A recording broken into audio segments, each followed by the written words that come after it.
Hello and welcome बच्चा लोग। I hope आप सब अच्छे होंगे और इस वीडियो को एंजॉय करेंगे। इस वीडियो में हम आपके साथ लेके आए हैं चैप्टर 1 के सॉल्यूशन एनसीईआरटी एग्जाम्पलर से। ठीक है, सॉलिड स्टेट है क्लास 12 का। आइए क्वेश्चन देखते हैं। इस वीडियो में बेसिकली हमने 10 क्वेश्चन पिक किए हैं और उसके फास्ट सॉल्यूशन देखेंगे जिससे आपके नीट में आने वाले क्वेश्चंस कवर हो जाएं। देखिए पहला क्वेश्चन जो आपके सामने स्क्रीन पर कुछ इस प्रकार है।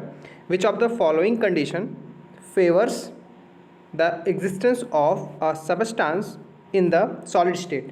सॉलिड स्टेट में एग्जिस्ट करने के लिए कौन कौन सी कंडीशन हेल्प करने वाली है। आप देखिए ऑप्शन जो है हाई टेम्परेचर, लो टेम्परेचर, ठीक है, हाई थर्मल एनर्जी और वीक कोहेसिव फोर्सेस। तो आप सभी को पता है कि अगर सॉलिड स्टेट में किसी को रहना है तो उसके बीच लगने वाले जो फोर्सेस हैं वो स्ट्रांग होने चाहिए। इट मीन्स कोहेसिव जो वीकेस्ट फोर्सेस हैं, जो ये बात कर रहे हैं कोहेसिव फोर्सेस वीक है, ये तो गलत हो गया। ठीक है, और वहीं अगर टेम्परेचर हाई रहा, ठीक है, तो क्या होगा कि इसके बीच जो मॉलिक्यूल्स हैं उनमें वाइब्रेशन होंगे। ठीक है, तो अनस्टेबल बनाएगा सॉलिड को। तो सॉलिड बना रहे इसके लिए हमको क्या चाहिए कि टेम्परेचर कैसा हो, लो टेम्परेचर होना चाहिए। हमारा आंसर बी पार्ट। आइए नेक्स्ट क्वेश्चन देखते हैं। विच of the following is not a characteristic of a crystalline solid. तो एनसीईआरटी के पहले चैप्टर में एक टेबल बनी हुई है जिसमें आप सभी को बताया है कि क्रिस्टलाइन और एमॉर्फस सॉलिड्स के प्रॉपर्टीज़ क्या होते हैं। तो बेसिकली उसी के प्रॉपर्टीज़ पर है ये। तो इसमें से कौन सा नहीं है आपको ये बताना है। ठीक है, तो देखिए पहला कह रहा है definite and characteristic heat fusion. तो बिल्कुल ठीक है, फिक्स पॉइंट होता है उनका, सार पॉइंट पे होते हैं। उसके बाद आइसोट्रोपिक नेचर। तो देखिए हम सभी को पता है कि उनका आइसोट्रोपिक नेचर नहीं होता है। क्या होता है, एन आइसोट्रोपिक, है ना। तो यही हमारा क्या हो जाएगा, आंसर होने वाला है। ठीक है, बी पार्ट। वहीं पे अब देखिए a regular and periodic repeated pattern, बिल्कुल ये ऑप्शन भी आपको देखने में पता चल रहा है कि सही है और हमको बताना नॉट है, तो हमारा बी पार्ट ही गलत है और ट्रू सॉलिड तो होते ही है। आइए नेक्स्ट क्वेश्चन देखते हैं। विच of the following is an amorphous solid. Amorphous solid बताना है आपको, 4 ऑप्शन दिए हुए हैं। तो देखिए एमॉर्फस सॉलिड और क्रिस्टलाइन सॉलिड 2 तरह के होते हैं। तो देखिए जो आपका ग्लास होता है, ठीक है, ग्लास आपका एक तरह का एमॉर्फस सॉलिड होता है। तो इसमें देखिए क्वार्ट्ज, ग्लास, SiO2 क्या है, एक एमॉर्फस सॉलिड है। बाकी आपके क्या होते हैं, जैसे डायमंड होता है, डायमंड तो नेटवर्क कंपाउंड होता है। ठीक है, ग्रेफाइट, क्रोम और सिलिकॉन कार्बाइड, ये सभी आपके क्या होते हैं, क्रिस्टलाइन सॉलिड्स। नेक्स्ट क्वेश्चन, इसमें आपको बताना है जो स्ट्रक्चर दिया उसमें एंटी फेरोमैग्नेटिक कौन से हैं। ठीक है, एंटी फेरोमैग्नेटिक बताने के लिए आपको एक कॉन्सेप्ट ध्यान में रखना है कि आपको यहाँ पर न्यूट्रलिटी मेंटेन रखनी है। मतलब जितने प्लस के स्पिन वाले होंगे इलेक्ट्रॉन उतने ही माइनस के रखने हैं। ठीक है, इस कॉन्सेप्ट को ध्यान रखिए और अपोजिट साइन के होने चाहिए, ये 2 बातें आपको ध्यान रखनी है। ठीक है, तो इस हिसाब से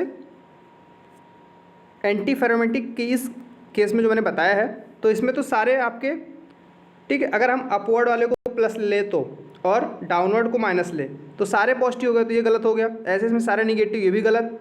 इसमें देखिए 2 आपके पॉजिटिव, ठीक है, फिर 2 निगेटिव, लेकिन फिर से आपके क्या होगा, मतलब अल्टरनेट नहीं है। ठीक है, एक प्लस एक माइनस, एक प्लस माइनस, इस तरह के नहीं है। ऐसा डी में ये तो आपका डी सही हो जाएगा, एंटी फेरोमैग्नेटिक। ठीक है, नेक्स्ट क्वेश्चन देखते हैं। Which are the following is a true about the value of refractive index in the quartz glass. तो देखिए आप सभी को पता है कि क्वार्ट्ज ग्लास जो होता है एक एमॉर्फस सॉलिड होता है। ठीक है ना, अभी हमने देखा एमॉर्फस होता है। इसमें खास बात क्या होता है, एमॉर्फस आपके क्या होते हैं, आइसोट्रॉपिक होते हैं, है ना।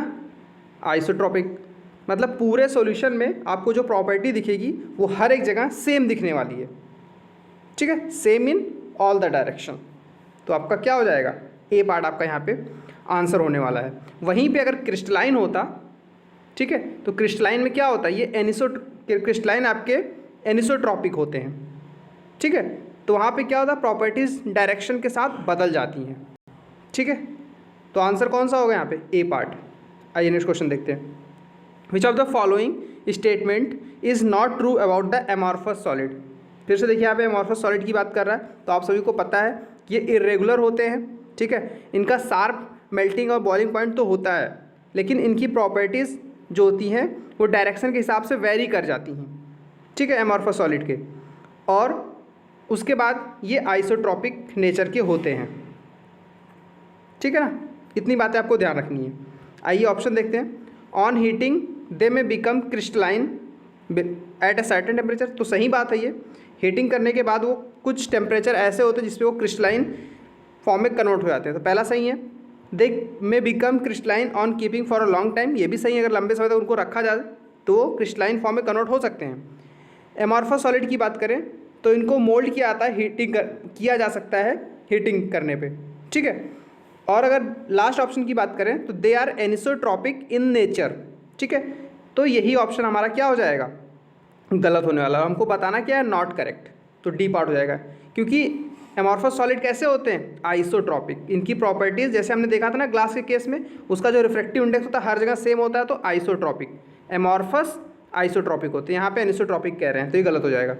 7th क्वेश्चन देखिए, the sharp melting point of a crystalline solid is due to, ठीक है, यहाँ पे क्रिस्टलाइन सॉलिड की बात कर रहा है। अब आपको ध्यान देना है, एमॉर्फस सॉलिड आइसोट्रॉपिक होते हैं और क्रिस्टलाइन सॉलिड्स कैसे होने वाले हैं आपके, anisotropic. It means there are a regular arrangement of constant particles observed above a long distance in a crystalline lattice. Second option देखिए आपका सही होने वाला है। 8th question, iodine molecule are held in crystal lattice by which of forces. तो यहाँ पे आप एक चीज़ जो कैची पॉइंट है वो ये है कि यहाँ पे आयोडीन एटम की बात नहीं कर रहा, I2 मॉलिक्यूल की बात कर रहा है। और मॉलिक्यूल के बीच फोर्सेस कौन से लगने वाले हैं, लंडन फोर्सेस, ठीक है। क्योंकि आयनिक तो है, कोवेलेंट बॉन्ड तो लगने से रहा, क्योंकि मॉलिक्यूल्स की लेवल पे बात हो रही है। कूलम्बिक फोर्स तो है नहीं, क्योंकि आयनिक बॉन्ड है नहीं ये। डाइपोल डाइपोल इंटरेक्शन नहीं है, क्योंकि डाइपोल नहीं फॉर्म कर रहे हैं। लंडन फोर्सेस है, इंस्टेंट डाइपोल बन रहे हैं और उनके बीच जो फोर्सेस लग रहे हैं, ठीक है। विच of the following is a network solid, इसमें नेटवर्क सॉलिड कौन सा होगा, मैंने अभी जस्ट आपको कुछ टाइम पहले बताया कि डायमंड जो होता है आपका नेटवर्क सॉलिड होता है, क्योंकि एक कार्बन के साथ नेक्स्ट 4 बॉन्ड और प्रेजेंट होते हैं, मतलब इसमें each and every carbon is bonded with next 4 carbon atoms, ठीक है। तो डायमंड आपका यहाँ आंसर होने वाला है। जो नेक्स्ट क्वेश्चन है आपका 10th number, which of the following solids are not an electrical conductor, ठीक है। इलेक्ट्रिकल कंडक्टर कौन से नहीं है आपको बताने हैं। ऑप्शन आपके मैग्नीशियम, आयोडीन सॉलिड, ठीक है, टाइटेनियम ऑक्साइड और H2O। देखिए आप सभी को पता है कि वाटर जो अगर ये सॉलिड फॉर्म में है, ठीक है, तो इलेक्ट्रिकल कंडक्टर नहीं होता है, तो डी तो होने वाला आपका आंसर, ठीक है। पूछ रहा है कौन नहीं है, तो डी भी हो सकता है आपका। वहीं पे I2 सॉलिड फॉर्म में, तो सभी पता है कि सॉलिड फॉर्म में तो ये करंट फ्लो नहीं करने वाले, तो सी एंड डी आपका सी पार्ट आंसर होने वाला है, ठीक है। वहीं मैग्नीशियम क्या होता है, मैग्नीशियम आपका आयंस के फॉर्म प्रेजेंट होता है और मेटल है, फिर तो इसमें कोई शक की बात ही नहीं है। वहीं टाइटेनियम ऑक्साइड भी सॉलिड फॉर्म में कंडक्टर होता है। विच of the following is not characteristics of the ionic solid, इसमें आयनिक सॉलिड की प्रॉपर्टी क्या नहीं है, ठीक है।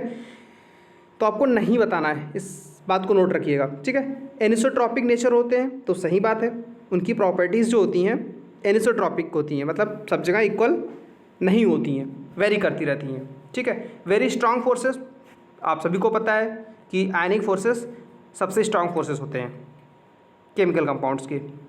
वहीं इनका ब्रिटल नेचर होता है, तो बिल्कुल सही ब्रिटल नेचर होता है। आयनिक कंपाउंड जो होते हैं वो ब्रिटल नेचर शो करते हैं। पहला ऑप्शन देखिए, very low value of electrical conductivity in the मॉल्टन state. Ionic compound की लो कंडक्टिविटी, कुछ उल्टी सी बात नहीं लग रही, तो यही ऑप्शन गलत होगा। इट मीन्स आपको नॉट बताना था, तो यही हमारा सही होगा। सो हमने इस वीडियो में कवर किए आपके लगभग 11 क्वेश्चन NCERT एग्जाम्पलर के, ठीक है। और इन क्वेश्चन में जो कॉन्सेप्ट हैं आपके एमॉर्फस, ठीक है, क्रिस्टलाइन सॉलिड्स के, उनकी प्रॉपर्टीज़ के बेस्ड क्वेश्चन थे ये।